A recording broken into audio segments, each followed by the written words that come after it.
Hey, what's up guys? Thanks for stopping by the warehouse. My name's Chase and today we're going to be doing a quick review on the Warrior Dynasty AX3 hockey stick. So taking a look at shaft dimensions, we're going to have double concave sidewalls with rounded corners, has a nice contouring hold in the hands.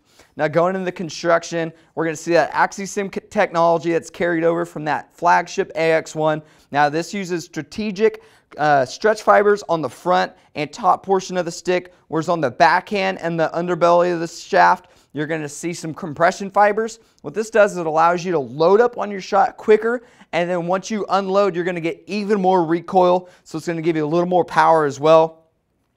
Then we're going to see this raised texture that runs on the backhand as well as on the top of the shaft for pretty much the most part where your lower hand's going to be placed. That's a nice little additional feel. And then they included their Velvet Touch, which has a really soft, very slightly grippy, but has a really soft, like rubbery type of a feel, and it's not overwhelming. I'm more of a clear fan, and I would definitely enjoy, or I would probably choose the Velvet Touch. Now going into the blade, we're going to have their low fuse construction process, meaning the blade is fused together lower down here, and that stiffens up the lower portion of the shaft, which in turn helps keep your blade square to your target when you're taking a shot, giving you pinpoint accuracy. So now going into the blade, this is where we see a big upgrade from that AX3, because this is going to have their D-Lite blade core, which is an evolution of that Double D blade core. It's going to have a little bit more denser foams in the heel and a little bit softer foams in the toe. Now this gives you awesome power on big boom and slap shots. This is going to be a mid-kick stick, so it's really ideal for powerful shots. This makes sure that your blade stays tight, it's not flexing or torquing.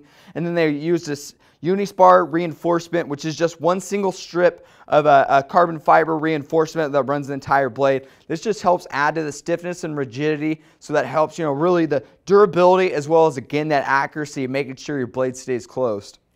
So now going to the overall look and feel of this stick, this is a mid price point stick, a little more on the lower end compared from the bottom to the top. So I'm really surprised, or I really like the overall balance point of this. Big fan of the Velvet Touch as well as the slick grip texture. Like I said before, I'm not a grip fan, but it has a really nice subtle feel to it, especially with that raised texture. Has some clean graphics, more traditional looking stick. It's not too flashy, but I think they did a pretty good job. They included some of those great technologies that we see in the AX1, like that AX3 technology. So for even more information about the Warrior Dynasty AX3 hockey stick, be sure to check it out at inlineandicewarehouse.com.